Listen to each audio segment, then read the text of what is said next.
Halo guys, apa kabar kalian semua? Mimin di sini bakal melanjutkan alur cerita Sword Star. Disclaimer dulu bahwa kemungkinan besar ada perbedaan antara novel dan versi Donghuanya, tapi alur cerita utamanya tetap sama.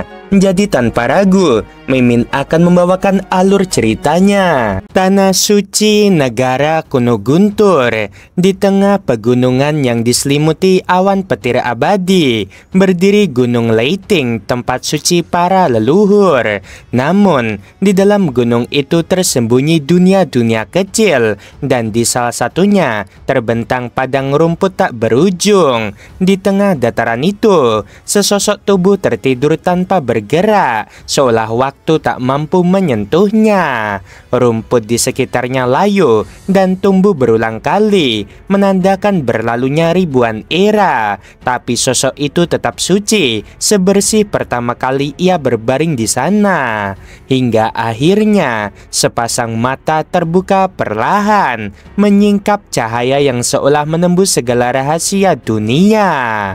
Jadi, inilah hasilnya. Leluhur Guntur bangkit perlahan. Suaranya menggema di udara hening, membedah sendiri mayat kehidupan primordial tingkat tinggi, dan berhasil memperoleh beberapa materi darinya.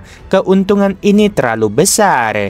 Ia tersenyum tipis, namun matanya berkilat tajam seperti kilat.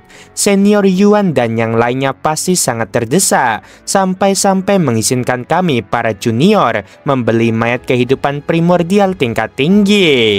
Leluhur itu menatap langit, merasakan getaran samar dari medan perang jauh di luar sana. Kehidupan primordial tingkat rendah seperti diriku dan Yanfeng masih dapat berburu, tapi makhluk di tingkat tinggi, satu hentakan mereka saja dapat menghancurkan miliaran eksistensi. Bahkan para kultivator yang memiliki avatar dunia sumber bisa mati total akibat polusi jiwa mereka. Ia menarik napas panjang, lalu tersenyum getir. Jika senior Yuan mempersembahkan mayat itu, berarti rumor itu benar. Ternyata camp para penggarap telah dikalahkan, bisiknya. Dalam aula kuno yang diterangi cahaya petir, 9 raja berlutut di bawah singgasana batu. Di atasnya, leluhur Guntur duduk tegap, tubuhnya memancarkan aura yang cukup untuk membuat ruang itu bergetar. Mereka menyambut dengan serempak. Leluhur Guntur menatap mereka satu persatu. Ia telah melihat ratusan generasi raja datang dan pergi, namun yang berlutut hari ini hanyalah alat-alat sementara dari kehendaknya. Selama pengasinganku, aku mendengar ada seorang penguasa galaksi muncul di tanah asal, katanya perlahan. Ia bahkan mampu menandingi Kaisar Qing dan menundukkan harta rahasia setinggi 9 lantai. Itu sungguh menarik. Salah satu raja menunduk lebih dalam. Leluhur, penguasa galaksi itu bertindak sewenang-wenang. Ia bahkan menghabisi Diyuan dari klan kekaisaran. Mohon perintah leluhur untuk menindak. Namun leluhur Guntur hanya tersenyum dingin. Kekuatan menentukan ketertiban, katanya tegas. Jika kalian berbuat kejahatan dan mati di tangannya, itu sepenuhnya salah kalian. Di tanah asal, hanya yang kuat yang berhak berbicara. Salah satu raja berjubah emas memberanikan diri bertanya dengan hati berdebar. Leluhur, apakah kita hanya akan diam saja? Tatapan leluhur Guntur seketika berubah tajam. Fengsing, katanya dingin. Pergilah ke lembah angin di alam pilar surgawi. Dapatkan satu harta karun rahasia dan tebus kesalahanmu, atau mati di sana. Ruangan itu hening. Raja Fengsing menunduk dalam-dalam. Hamba mengerti. Ia tahu tak ada yang bisa menolak perintah leluhur Guntur. Setelah semua raja mundur dengan hormat, leluhur Guntur termenung sejenak, lalu mengaktifkan pikirannya untuk menghubungi seseorang jauh di luar Gunung Leiting. Yan Feng, panggilnya pelan. Sebuah suara yang lembut namun berwibawa menjawab dari kejauhan. Apa kau juga sudah mendengar tentang penguasa galaksi itu? Sudah, jawab leluhur Guntur. Kekuatan pemuda itu terlalu luar biasa. Aku ingin bertemu dengannya, mungkin memberinya sedikit tekanan. Leluhur Yan Feng tertawa kecil. Hati-hati Guntur, di dunia luar mungkin ia masih muda, tapi di tanah asal bahkan kita pun tidak bisa berbuat banyak terhadapnya. Jika kita menekannya terlalu keras dan dia murka, tatanan dunia bisa berantakan. Ah, benar juga, gumam Guntur. Kita biarkan saja dia untuk sementara. Lagi pula setelah ia meninggalkan dunia sumber, dia tak akan banyak berurusan dengan kita.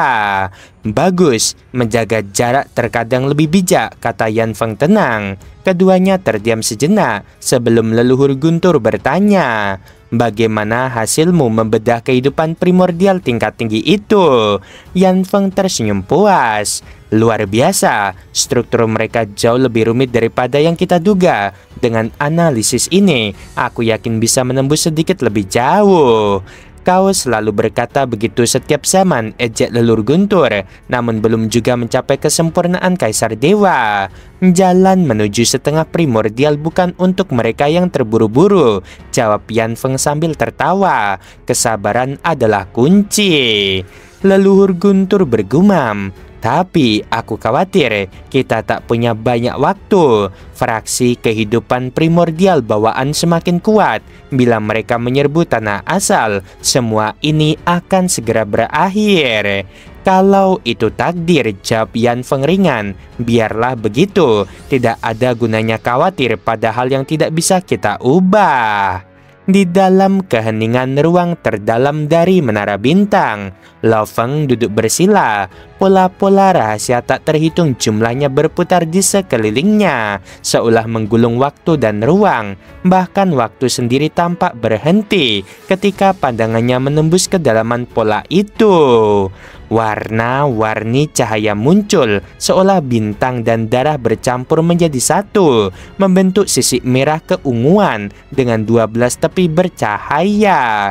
Sisik itu bergetar pelan, memancarkan tekanan ilahi. Inikah inti dari menara bintang itu? Lo Feng bergumam pelan. Pola rahasia yang melambangkan aturan tertinggi. Ia bisa merasakan getaran halus dari sisi itu. Ketebalan, kekuatan, dan kehidupan abadi. Inilah makna terdalam dari menara bintang. Namun semakin lama ia memandang, sisik berwarna darah itu menyerang kehendak spiritualnya seperti ombak deras. Lo Feng menahan tekanan itu sebelum menarik diri perlahan dari keadaan meditasi. Ia mengangkat tangan, cahaya samar mulai berputar di telapak tangannya. Bayangan sebuah menara muncul di udara. Bentuknya seperti piramida segitiga, menara hantu yang bergetar dan mengeras sedikit demi sedikit. Pola-pola rahasia mulai mengalir di permukaannya. Namun sekejap kemudian, menara itu runtuh. Lo Feng menarik napas dalam, sedikit tersenyum getir. Jadi, bahkan teknik rahasia penggabungan 9 cabang pun gagal lagi. Seberapa sulitkah menciptakan satu teknik rahasia alam tertinggi? Ia teringat kata-kata Kaisar Guishu dan Raja Dewa Wuxin, para tokoh besar yang menghabiskan waktu tak terhitung untuk menembus satu teknik. Para kaisar dari negara kuno angin api dan guntur saja hanya bisa menciptakan beberapa teknik rahasia alam tertinggi. Bagaimana mungkin aku berharap bisa cepat melakukannya? Lo Feng menatap langit-langit ruang meditasi. Di sana kilatan cahaya Dao seperti arus tak berujung.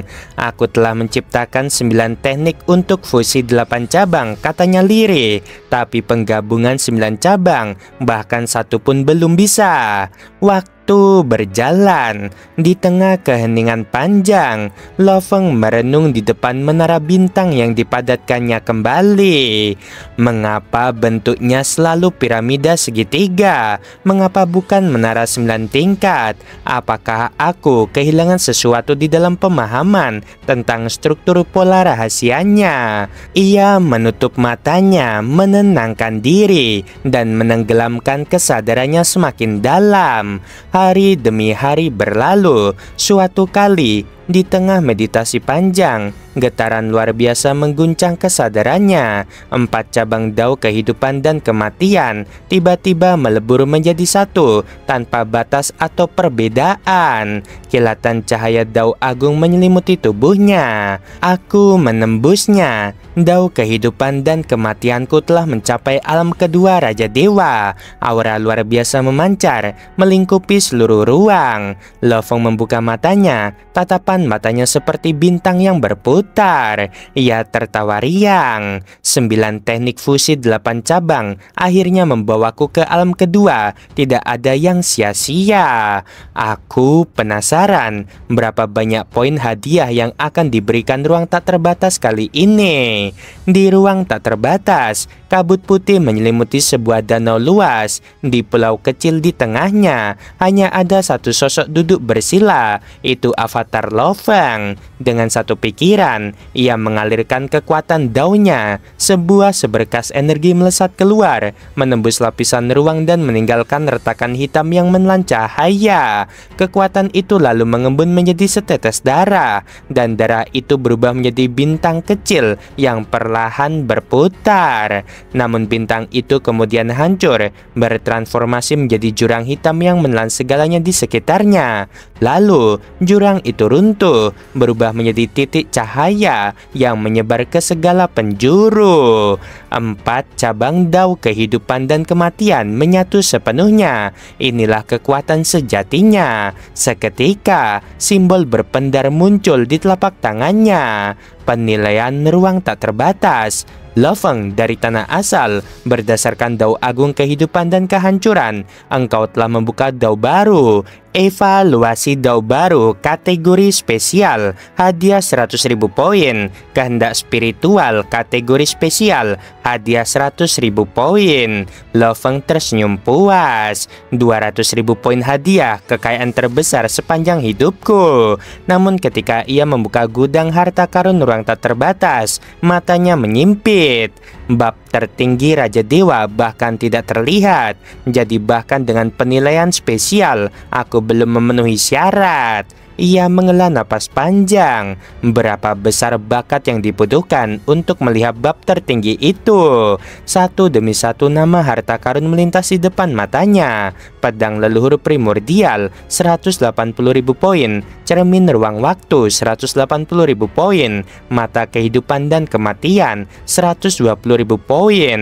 Lo Feng menatap keterangan di bawahnya. Mata kehidupan dan kematian, melihat vitalitas dan kelemahan penghancuran segala hal, cocok untuk dao kehidupan dan kehancuran. Ia terdiam beberapa saat lalu tersenyum samar. Harta karun seperti ini layak kutukar. Jika bisa membantu melampaui sangkar jalinan, maka apapun harganya sepadan. Di dalam menara bintang, Lo Feng duduk bersila. Di antara alisnya terbuka, menembus ruang dan waktu, hingga seluruh tanah asal dan aliran primordial tampak jelas di matannya. Hanya dengan satu pandangan, aku bisa melihat dunia sumber, bahkan melampauinya. Apakah ini pengamatan milik kehidupan primordial tingkat tinggi? Namun ia tahu, meski mata itu berasal dari makhluk setingkat dunia, kekuatan sejatinya masih bergantung pada dirinya. Lo Feng menghela napas. Harta ini luar biasa. Ia mulai mengamati pola rahasia menara bintang, dan pemandangan di hadapannya berubah. Lapisan-lapisan ruang waktu berputar. Sisik merah darah berkilau 12 warna, beku selamanya dalam waktu. Indah sekali, bisiknya. Teknik fusi buatanku dulu ternyata dangkal sekali. Sekarang aku harus menata ulang seluruh pemahamanku. Mata itu hanyalah alat bantu. Yang menentukan adalah pemahamannya sendiri. Hanya mereka dengan bakat sejati yang bisa menembus rahasia alam semesta. Di Gunung Leiting, negara kuno Guntur, di puncak gunung, leluhur Guntur menatap tulang jari emas di depannya.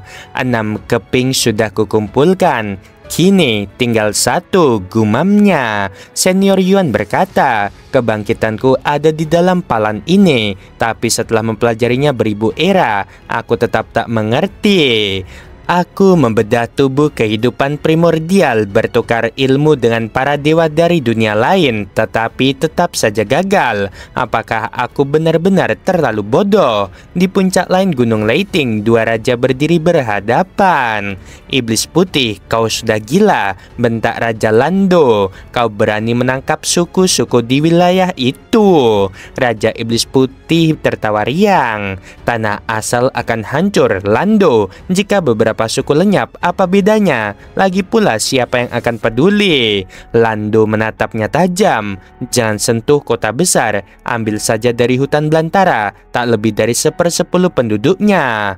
Kau lebih kejam dariku. Iblis putih terbahak-bahak. Namun tindakan mereka akhirnya memicu kekacauan di seluruh negara kuno Guntur. Di ibu kota negara galaksi, Kaisar Guixu membanting laporan intelijen. Berani sekali mereka, serunya.